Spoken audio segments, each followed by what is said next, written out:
Dan Schneider. Once one of the most revered names in children's programming, yet now he's been reduced to a mere punchline when talking about creepy kid show creators. And also feet.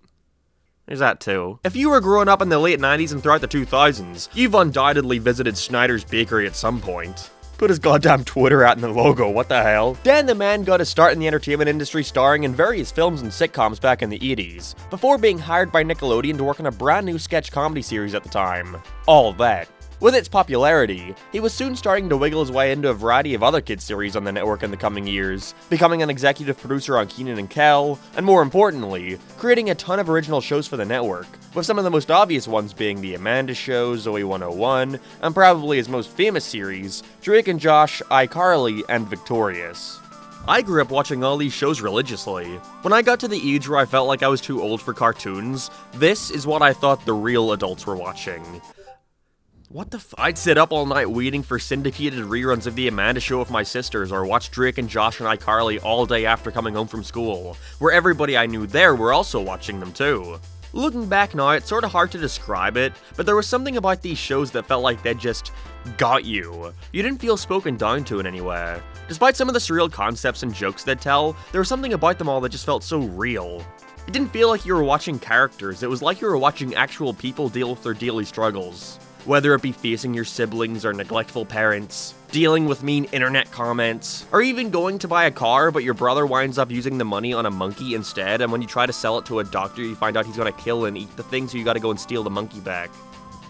It happens all the time. A large part of it also has to do with the humor at the time, deviating more and more into randomness and absurdity, which I think they perfected. But it did a wonderful job at balancing that surrealness with more heartfelt moments. As a kid, this scene from Drake and Josh, I just need you to understand that sorry, Josh, I'm sorry. Sent shivers down my 8-year-old spine. Point being, if the show wasn't done by Dan, I wasn't watching. I avoided programs like Ned's Declassified because I could tell that it wasn't in the same style, trying to be much more cartoony with the wacky sound effects and such. I recently checked that show out though, it's pretty good, you should watch it. But for a while it seemed like Dan was on top of the world. He could do no wrong. So then 2018 happens and everybody realized what was going on behind the scenes of his shows, and suddenly all the close-up feet shots made a lot more sense. I'm gonna not talk about this for obvious reasons. All you need to know is Dan was exposed for being a huge creep and his reputation sunk, eventually departing from the network after a long near 30-year history with Nick. But what some people may not know is that after the cancellation of Dan's last big popular show, Sam and Cat, which was cancelled due to disputes of pay and other goings-on behind closed doors. If you want to hear more about that, then check out Jeanette McCurdy's newly released book. I gave it a read the other day and loved it a lot. But following the show's cancellation after only one season, Dan kept on trucking, making another batch of original series for Nick. Oh, what's that? You weren't aware of any of these? Well, you wouldn't be the only one. From the years 2014 to 2018, Dan released 3 more television series for the network that he had direct involvement in. There are a couple more afterwards, but it simply just uses his properties with co-creator written on it, but they're not letting him work on that for obvious reasons. And all but one of these 3 shows were pretty big failures.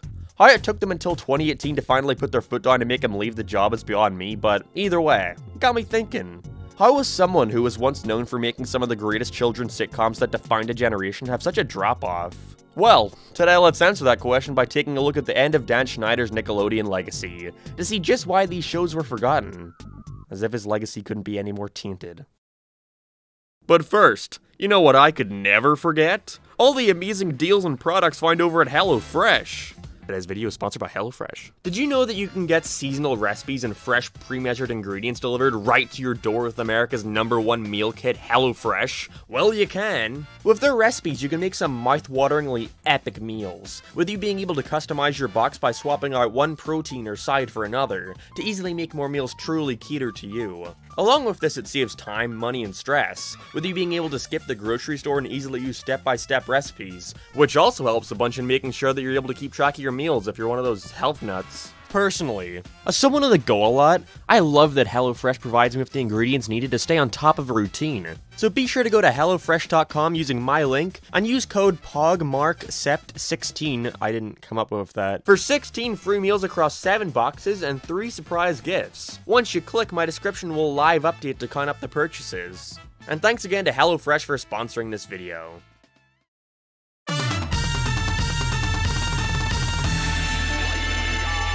Henry Danger came out in 2014 to a reception. It released the same year as previous show Sam and Cat was coming to an end, and the reveal of this confused the fuck out of me. It really seemed like iCarly, Victorious, and Sam and Cat were all building off each other, with the first two being extremely successful on their own, eventually building up to the most hyped crossover since Jimmy Timmy Power Hour, before both ending respectfully but managing to live on in their short-lived spin-off. Like, Dan was building his own cinematic universe. Fuck the Snyderverse, I want to see the Schneiderverse. So Henry Danger being a completely different and more out-there concept came out of nowhere. It was a superhero show. I recall still tuning into the network every now and then around this time. I was starting to watch YouTube way more than TV. And it didn't help that I thought Sam and Cat wasn't really a worthy successor to either iCarly or Victorious. But Henry Danger cemented it in my mind. I was done with Nick sitcoms. Time to go back to SpongeBob. What the fuck? I was gone for a second! Henry Danger is a show different to any other of Dan's up until that point. Starring Henry Hart, your average 13-year-old boy trying to find a part-time job, which leads to him accidentally becoming the new sidekick for local superhero Captain Man. So now the two of them have to protect the town of Swellview, while Henry tries to balance being a regular boy at the same time. Yeah, so it's like every other kid supernatural show on planet Earth. Now this concept can be done good. Off the top of my head, I recall Wizards of Waverly Place on the Disney Channel doing this exact thing in a pretty good way.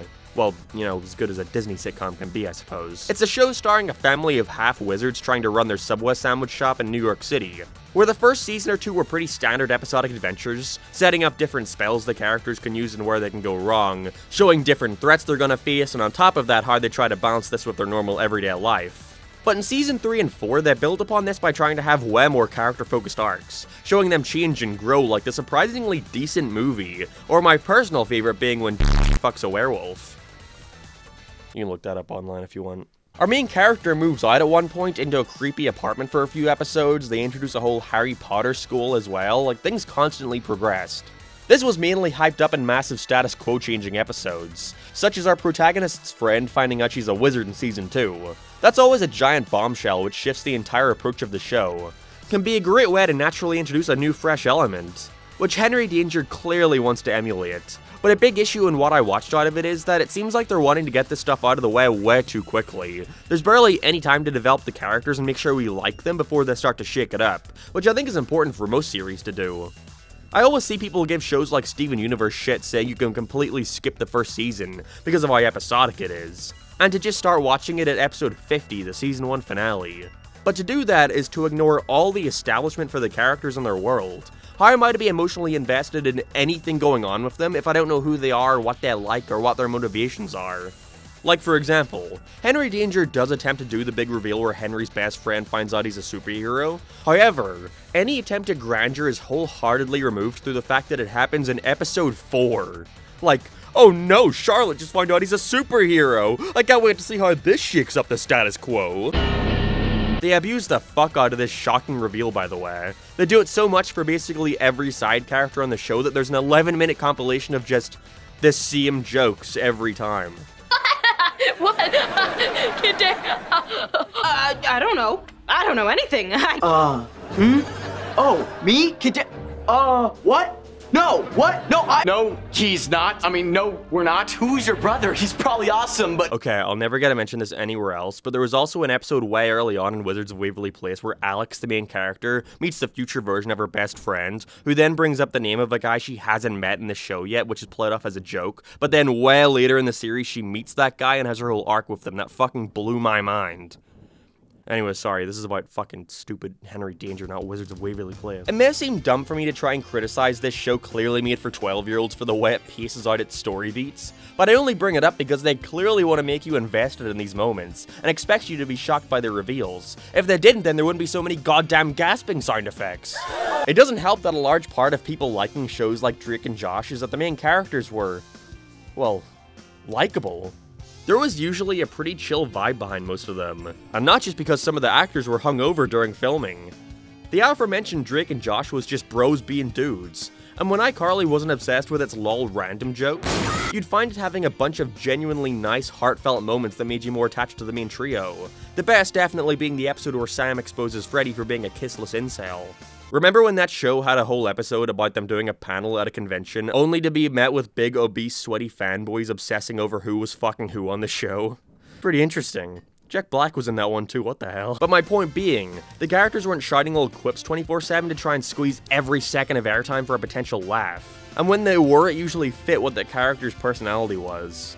Most of the time, characters will just say something entirely out of left field, with the joke being, whoa, I wasn't expecting that. Hey, what's up? Does my basement smell like chicken poop? Yes. It's like Dan Schneider was melting into his writer's couch like, alright, next he's gotta share.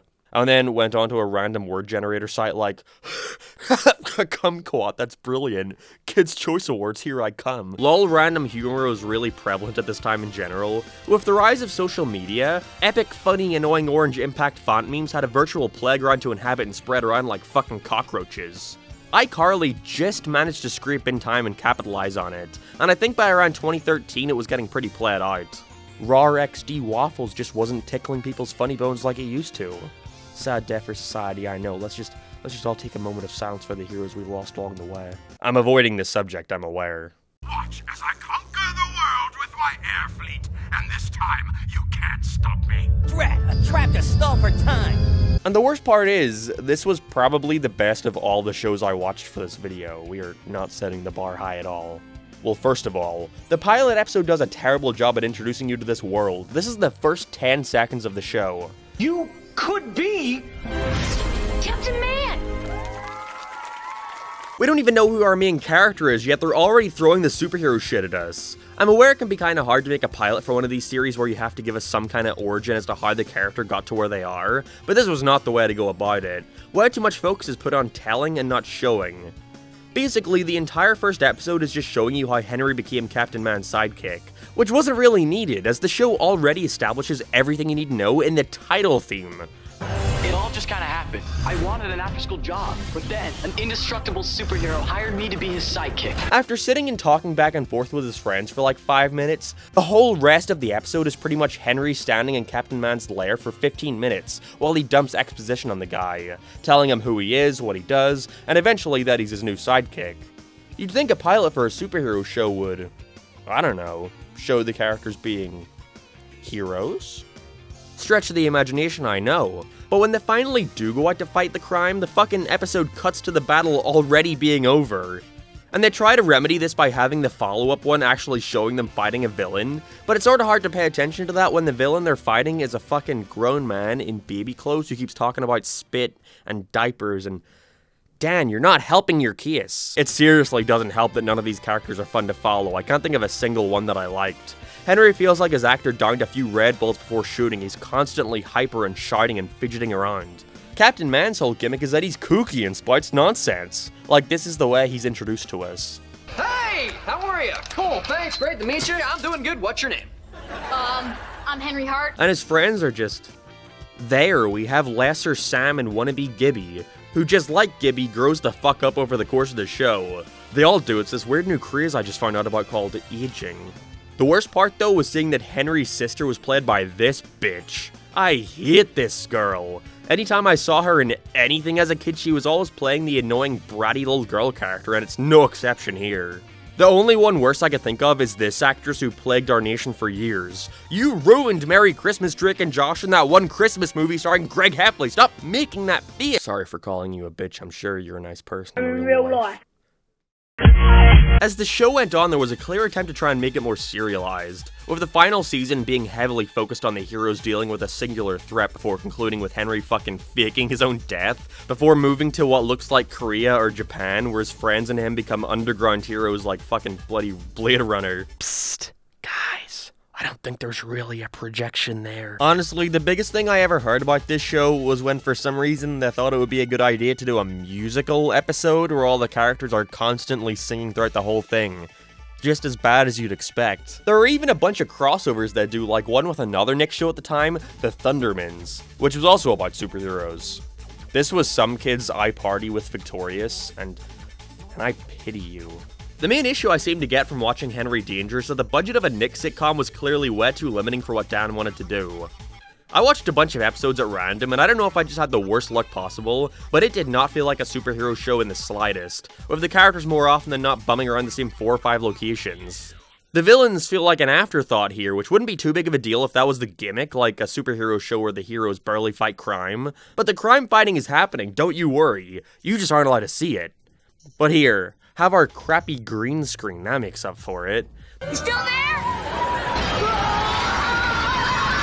Honestly, for as much as I loathe this show and only associate it with hating the premiere back in 2014, I could see some of this shit being really hype as a little baby.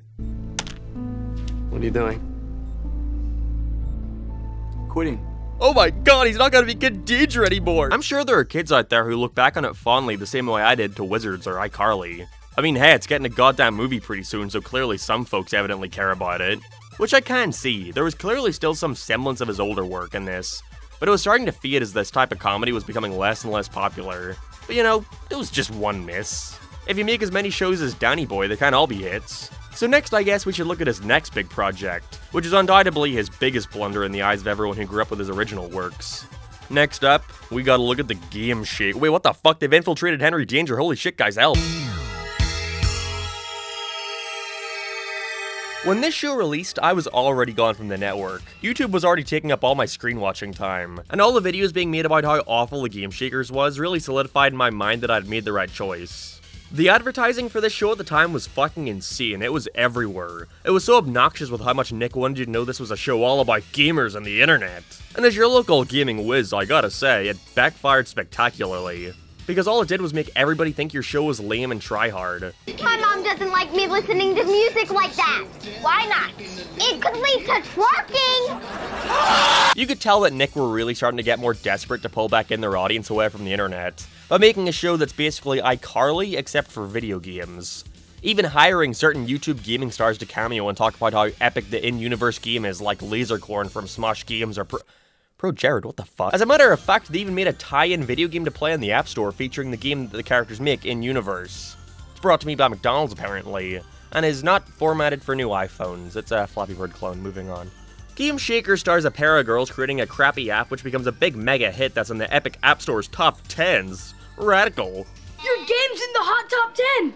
What? Get out of here. Okay. Wait, The main two girls are basically just more extreme versions of Carly and Sam, with Kenzie being the quiet, smart one, and Babe being the more talkative, aggressive one. Dan, why did you call her Babe? Listen, dude, I just want to talk. Other than them, we have their two friends, the first being this blonde kid who I can't remember the name of. His whole gimmick is that he's dumb and says random things and laughs a lot. game over.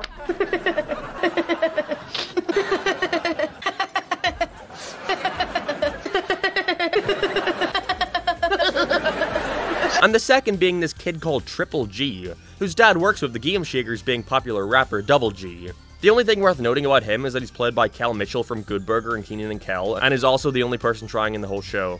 I think a reason behind this show not doing so well is that it's way too hard for kids to relate to. Like I said, it's very similar to iCarly in terms of the premise, but that show did a lot, perhaps unintentionally, to make sure you can still relate to the characters with their more grounded problems. Stuff like not really going much into the money the characters were making from their hit internet show. They do everything from the upstairs of their Seattle apartment. And plenty of episodes feature them having a more uphill battle of trying to retain their viewers or get away from bad press, or putting the focus on Carly's struggling brother for a bit with his attempts at protecting her or trying to be an artist, and even meeting Michelle Obama. Whereas in Game Shakers, within the very first 10 minutes of the first episode, the girls have not only met and become best friends, not only have they released their first game off screen, but it's also become an overnight success, making them both multi-millionaires. Which leads to them buying a giant building in New York to use as their personal game studio, with trampolines and kitchens and other fun stuff that definitely helps them make games.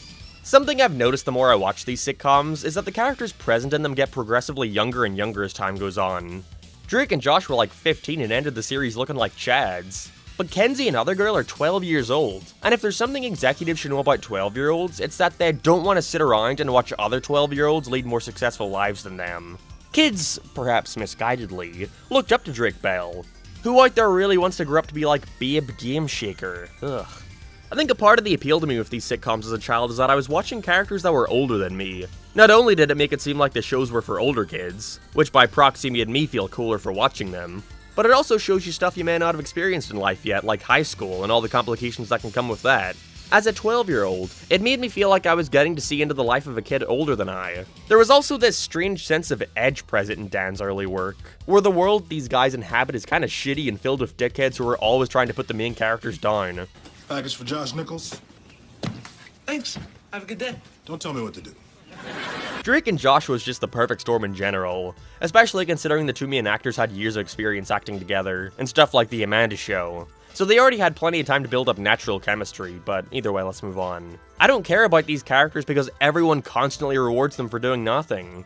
Everybody in the world acts like they just created the greatest game known to man, but because it's being written by someone who probably thinks Doodle Jump is the pinnacle of gaming, it comes off so out of touch. Just in general, it feels like the writers and executives have no idea how games work. In the first episode, they used some of their money to buy a jetpack along with a motion capture device, so they can make the animations for their Skywheel, I presume. But like, he's a human, how can that possibly be tracked onto a dumb cartoon thing? Not to mention the game is already out, so what's it really for? Again, may seem pedantic to be commenting on such a pointless nitpick, but the show is filled with stuff like that which completely takes you out of it, and makes me wonder why they chose this as a theme when they clearly have no understanding of how any of it works. Again, it just seems like it was chosen to make kids feel like it was worth watching over Markiplier being jump-scared by Freddy Fazbear. I mean, at that point, just buy the rights to Let's Players and put those on the TV. Disney did just that with Player Select back in 2017. They'd literally just splice up Jacksepticeye videos and throw them on the channel. I mean, hey, I at least respect the transparent laziness. In Game Shakers, it's all artificial. Like, what happened to a nice, simple, normal school set? Picture that in your mind, what a school looks like. And then take a look at this. Why does everything need to be so epic and fancy? It makes it all look fake. The worst part of the entire thing, however, has got to be the jokes. It is just so apparent how much they want to recapture iCarly, with the random quotes they want you to repeat to your friends on the playground. Babe, who are you screaming at? A squirrel! He just jacked my fruit bar! You furry bar jacker! It's so desperate. They so badly want to tap into modern internet culture but fall flat in their face and create a show that's terribly awkward and behind the times. Literally having episode names like The Diss Track.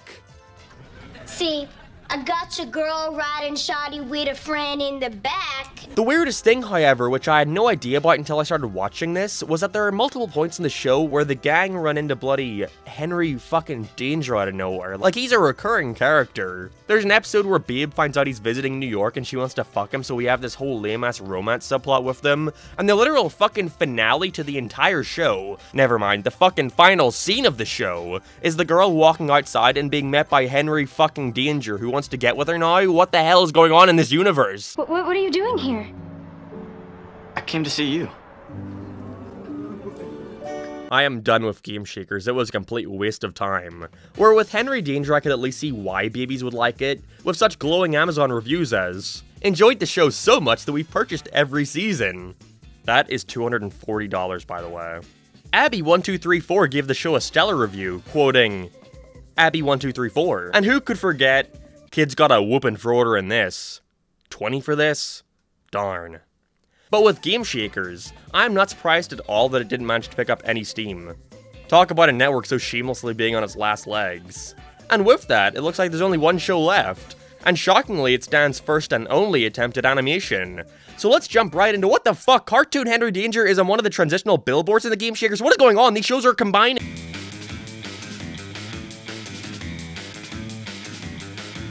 Doop-de-doop-de-doo. I'm Kid Danger, and I'm taking this bag of oranges to church. Okay, so this is the most bizarre show out of the entire bunch. Here we have The Adventures of Kid Danger, an animated spin-off of the original Henry Danger, topped off with a truly terrible intro theme.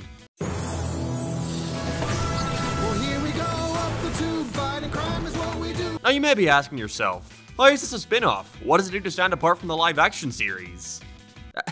The Adventures of Kid Danger is about...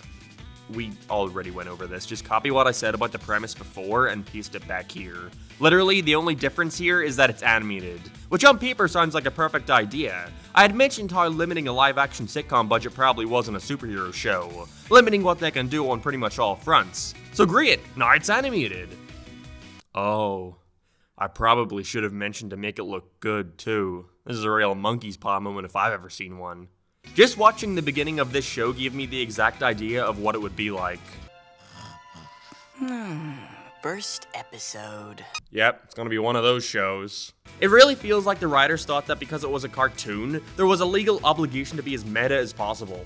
The characters are constantly just saying what they're doing, and the joke is, they're aware of the absurdity. I will say, however, there are actually aspects of this one that I feel are done better than the actual live-action series. Mainly being obviously the fact that it's now animated. A big problem with the original is that all the villains that did have looked so dopey, like they're dressed up in Halloween costumes. But here they're at least allowed to get a lot more creative with the foes they have to face, like a giant popcorn monster or whatever. I would say that it allows them to have a much greater focus on action, but then I'd be lying, because they spend just as much time here bumming around doing nothing. I think it goes without saying, but this show clearly wasn't given that high of a budget either. Honestly, I don't even know where to begin, because there are really no redeemable aspects of this show. The writing is horrible to start. They tried to lean way more into meme territory here. We got shit like them literally, in the year of our Lord and Savior, making a Spooderman joke in the first episode. Remember Spooderman? We're hip with the kids. Then there are times where it's so oddly meta that I can't help but wonder why Dan chose here of all places to go out on this shared universe concept. Except in this show, all of Dan's other series are also just TV shows. There are some background gags showing signs for Good Burger too. There's a whole segment of an episode where one of the characters goes into an episode of fucking Drake and Josh, topped off with Drake Bell coming in to reprise his role once again. Or probably the most shameless examples of this is in the final episode to the whole show, where the entire plot is how a villain has stolen the red wig worn by Ariana Grande in Victorious and Simon Cowell. Yeah, they couldn't get her back to reprise that role. This isn't helped that the dialogue between characters feels like it was written for a live-action show. Although that may simply be a result of the fact that the animation is so stilted and doesn't allow the characters to emote for the life of them, causing entire jokes to be ruined because it feels like the action doesn't match the voice. The thing is, the art style isn't awful in some cases. There are certain shots where I can see what they're going for, and I actually like some subtle details like the outlines being slightly thicker, but it's the rigged animation that kills it. That's not at all the fault of the animators. I think it's evident that some of them are really trying to shine through the probably restrictive budget and time restraints. Like, I noticed a few fun background details, like this girl clearly being some background designer doing a human take on Roxanne from a Goofy movie. But again, they're just using rigs as a crutch to lessen the budget, instead of taking advantage of them to the best of their ability. This seems like a show such as Big Mouth, where the storyboard somehow managed to look way better than the final animation, due to not yet having the restrictions that came with using rigs. Stand corrected. I mean, what more is there to say? It's Henry Danger, but animated. Badly. And with that, we are at the end of our look through at Dan Schneider's demise at Nickelodeon. Honestly, it sounds scummy, but I think the only reason Nick kept Dan on despite all the prevalent allegations for so long was because he was constantly making them money with hit after hit. But once he started to blunder more often than succeed, they figured not only is it not worth keeping him on as he's not making them as much money, but that they'd also get good PR for acting like they don't tolerate this kind of behavior, when in reality not only did they know about these issues yet chose to keep them on the network, but also offered money to the victims to stay silent about what had happened to them. Stay classy, Nick. Still though, I'm not gonna let Dan's actions get in the way of how I feel about his early work. They'll still remain a pleasant childhood memory. A rare time where me and my sisters could all sit down and watch the same thing for once, without one chucking their remote at the other. I was the one chucking their remote. I'm still happy to have gone through these shows though, as it allowed me to revisit the shows from my childhood and realize that, no, they still hold up pretty well. Although the same can't be said towards his later work. But with that, I guess there's only one thing left to do. Right in the bottom of your foot, take a pic and use #SalmonCatSaturday.